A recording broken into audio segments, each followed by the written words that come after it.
जय हिंद साथियों, स्वागत है आप सभी का YouTube channel Kanhaiya GS world में। दोस्तों, आज के वीडियो में हम लोग शहीद दिवस यानी कि मार्टिर्स डे के बारे में बात करेंगे। इसको मनाया क्यों जाता है और साथ ही साथ सुखदेव, भगत सिंह और राजगुरु को फांसी क्यों दी गई थी और इनके जीवन के भी बारे में हम लोग इस वीडियो में जानने वाले हैं। तो वीडियो में बने रहिए। चलिए शुरू करते हैं आज का वीडियो। तो देखिए, शहीद दिवस के अवसर पर सभी वीरों को, उन सभी वीरों को जो देश को आज़ाद करने में अपनी भूमिका निभाएं, देश के लिए कुर्बान हो गए, सबके चरणों में नमन। और यहाँ पर आज के वीडियो में हम लोग जानेंगे सुखदेव, भगत सिंह और राजगुरु के बारे में। तो देखिए, बहुत सारे लोग यहाँ पर कंफ्यूज हो जाते हैं कि शहीद दिवस कब मनाया जाता है। तो विभिन्न तारीखों को भी मनाया जाता है, जैसे महात्मा गांधी की पुण्यतिथि यानी कि इसी दिन 30 जनवरी के दिन ही नाथूराम गोडसे ने महात्मा गांधी जी की गोली मारकर हत्या कर दी थी। इस दिन को भी शहीद दिवस के रूप में भी मनाया जाता है। और 14 फरवरी पुलवामा हमले की वर्षी, जिसको ब्लैक डे के रूप में भी मनाया जाता है। 23 मार्च यानी कि भगत सिंह, सुखदेव, राजगुरु के शहीदी दिवस के रूप में आज हम इसके बारे में बात ही करेंगे। और 17 नवंबर को भी लाला लाजपत जी के पुण्यतिथि के रूप में मनाया जाता है। और यहाँ पर 19 नवंबर को बात करेंगे तो रानी बाई लक्ष्मी की जयंती, नहीं, यहाँ पे पूरी तिथि होना चाहिए, ठीक है। तो इसके बारे लिए मनाया जाता है, ठीक है। तो चलिए यहाँ पर जानते हैं 23 मार्च को। तो देखिए, 23 मार्च के अवसर पर भगत सिंह, सुखदेव और राजगुरु को श्रद्धांजलि दी जाती है, क्योंकि इसी दिन इन लोगों को फांसी दी गई थी। 23 मार्च को शहीदी दिवस या फिर सर्वोदय दिवस के रूप में भी जाना जाता है। 23 मार्च और 30 जनवरी को मनाए जाने वाले शहीद दिवस को संबंध में भटकना नहीं, हमने आपको यहाँ पर डिटेल में बता दिया है। देखिए, हर साल 23 मार्च को शहीदी दिवस के रूप में मनाया जाता है। इसी दिन भगत सिंह, सुखदेव और राजगुरु को ब्रिटिश सरकार के द्वारा 1931 ईस्वी में फांसी दे दी गई थी। इन तीनों वर्ष यानी कि 1928 में ब्रिटिश पुलिस अधिकारी जॉन सैंडर्स की हत्या के आरोप में इनको फांसी पर लटकाया गया था। आपको पता होगा कि एक घटना हुई थी जिसमें लाला लाजपत राय के ऊपर ब्रिटिश अधिकारियों ने लाठी चार्ज किया था, जिससे आहत होकर के भगत सिंह, सुखदेव और राजगुरु ने इसके हत्या का प्लान बनाया और इनको मार भी दिया था, ठीक है। क्योंकि सैंडर्स की ब्रिटिश पुलिस अधीक्षक जेम्स स्कॉट समझकर उनकी हत्या कर दी, ठीक है। जेम्स स्कॉट को समझ करके सैंडर्स की हत्या यहाँ पर की गई थी और यह स्कॉट ने ही लाठी चार्ज का आदेश दिया था, जिसके कारण लाला लाजपत राय की यहाँ पर मृत्यु हुई थी। लाला लाजपत राय की मौत का बदला सार्वजनिक घोषणा करने वाले भगत सिंह इस शूटिंग के बाद कई महीनों तक छिपते रहे और उन्होंने एक सहयोगी बटुकेश्वर दत्त के साथ मिलकर अप्रैल 1929 ईस्वी में दिल्ली के केंद्रीय विधानसभा में बम का भी विस्फोट किया था। हालांकि वह जो बम विस्फोट किया था उसका उद्देश्य किसी का जान लेना नहीं था, बल्कि ब्रिटिश बाहरी सरकार को इनकी मतलब देश के बारे में जागरूकता, देश के बारे में बताने का प्रयास था। और उन्होंने इंकलाब जिंदाबाद के नारे के साथ अपनी वहाँ पर गिरफ्तारी स्वयं दे दी थी। इन्होंने भागने का प्रयास भी वहाँ से नहीं किया था। उनके जीवन ने अनगिनत युवाओं को प्रेरित किया है और उनकी मृत्यु ने एक उदाहरण के रूप में कायम रखा। उन्होंने आज़ादी के लिए अपना रास्ता खुद बनाया और वीरता के साथ राष्ट्र के लिए कुछ करने की इच्छा को पूरा किया। बाद में उनके कांग्रेस नेता भी उनके मार्ग बदल गए। यहाँ पर देखिए, भगत सिंह के बारे में हम जानते हैं। भगत सिंह का जन्म 26 सितंबर 1907 ईस्वी में भागनवाला के रूप में यहाँ पर हुआ था, ठीक है। और उनका पालन पोषण पंजाब के दोआब क्षेत्र में जालंधर जिले के संधू जाट के किसान परिवार में हुआ था।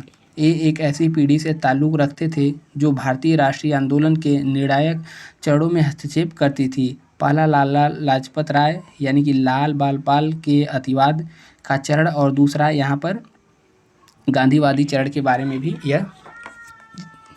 इनकी मतलब अहिंसा जो थी उसके बारे में यहाँ पर थी। और 1923 में भगत सिंह ने नेशनल कांग्रेस में प्रवेश लिया, जिसकी स्थापना और प्रबंधन लाला लाजपत राय एवं भाई परमानंद ने किया था। शिक्षा के क्षेत्र में स्वदेशी सोच लाने के उद्देश्य से इस कॉलेज को सरकार द्वारा चलाए जा रहे विकल्पों के रूप में विस्थापित किया गया था।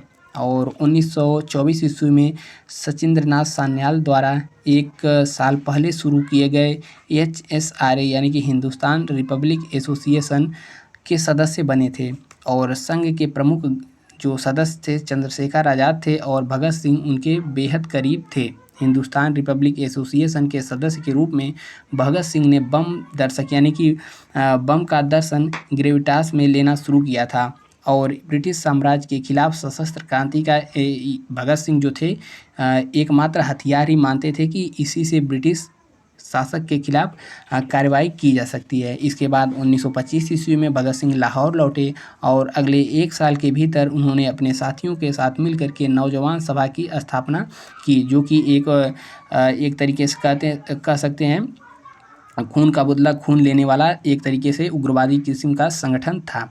अप्रैल 1926 में भगत सिंह और सोहन सिंह के जोश के साथ मिलकर स्थापना की और साथ मिलकर श्रमिक और किसान पार्टी की स्थापना की, जिसने पंजाब में एक मासिक पत्रिका कीर्ति का भी यहाँ पर प्रकाशन किया था। भगत सिंह द्वारा पूरे जोश के साथ काम किया गया और अगले साल वे कीर्ति के संपादकीय बोर्ड में भी शामिल हो गए थे। उन्होंने वर्ष 1927 में काकोरी जो कांड है उसको अंजाम दिया था या फिर उसमें संलिप्त होने के आरोप में पहली बार गिरफ्तार उनको किया गया था। उनके विद्रोही नाम से लिखित घटना को काल्पनिक माना गया था। उन पर दशहरा मेले के दौरान लाहौर में एक बम विस्फोट के लिए जिम्मेदार होने का भी आरोप था। 1928 ईस्वी में भगत सिंह ने HSRA का नाम बदलकर हिंदुस्तान सोशलिस्ट रिपब्लिक एसोसिएशन यानी कि HSRA कर दिया। यहाँ पर सोशलिस्ट शब्द जोड़ दिया गया था और साल 1930 में फ्रिक्स की गोली मारकर तथा उनके साथ ही HSRA भी खत्म हो गया था। नौजवान सभा ने पंजाब में HSRA का स्थान लिया, ठीक है।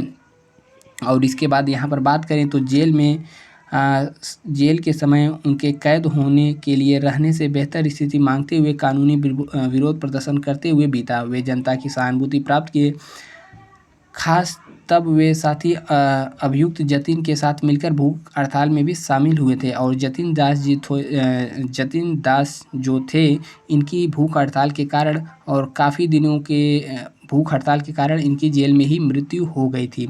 सन 1929 में जतिन दास की भूख से मौत होने के कारण यहाँ पर उसके बाद और हड़ताल हुई और इसके 2 साल बाद भगत सिंह को दोषी करार दिया गया और 23 की उम्र में इनको फांसी दे दिया गया और फांसी की तारीख जो थी फांसी की तारीख से 1 दिन पहले ही इनको फांसी दे दिया गया। बताया जाता है कि असल में इन शहीदों की फांसी की सज़ा 24 मार्च 1931 ईस्वी की होनी थी, लेकिन अंग्रेजी सरकार को डर लगा कि वे कहीं दंगा फसाद न हो जाए, तब इन तीनों युवाओं के बारे में देश का चप्पा चप्पा जानने लगा था और उनकी सज़ा को लेकर आक्रोश भी दिखने लगा था।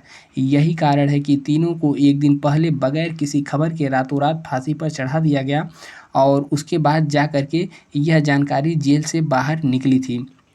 और देखिए फांसी क्यों हुई थी, हमने बता ही दिया था कि भगत सिंह, सुखदेव और राजगुरु 1928 में लाहौर एक ब्रिटिश जूनियर पुलिस अधिकारी जिसका नाम जॉन सैंडर्स था उसकी मार करके हत्या किए थे और 8 अप्रैल 1929 को सेंट्रल असेंबली में बम भी इन्होंने फेंका था। बम फेंकने के बाद उन्होंने गिरफ्तारी भी दे दी थी और इसके 2 साल बाद 2 साल तक जेल में रहना पड़ा। उसके बाद भगत सिंह, सुखदेव और राजगुरु को यहाँ पर फांसी दे दी गई थी, ठीक है। और फांसी कब दी गई थी? 23 मार्च 1931 को लाहौर के सेंट्रल जेल के भीतर ही फांसी दी गई। जिस वक्त भगत सिंह जेल में थे उन्होंने कई किताबें भी पढ़ी थी और 23 मार्च 1931 को शाम के करीब 7:33 पर भगत सिंह और उनके दोनों साथी सुखदेव और राजगुरु को फांसी दे दी गई। फांसी पर जाने से पहले वे लेनिन की जीवनी पढ़ रहे थे, ठीक है।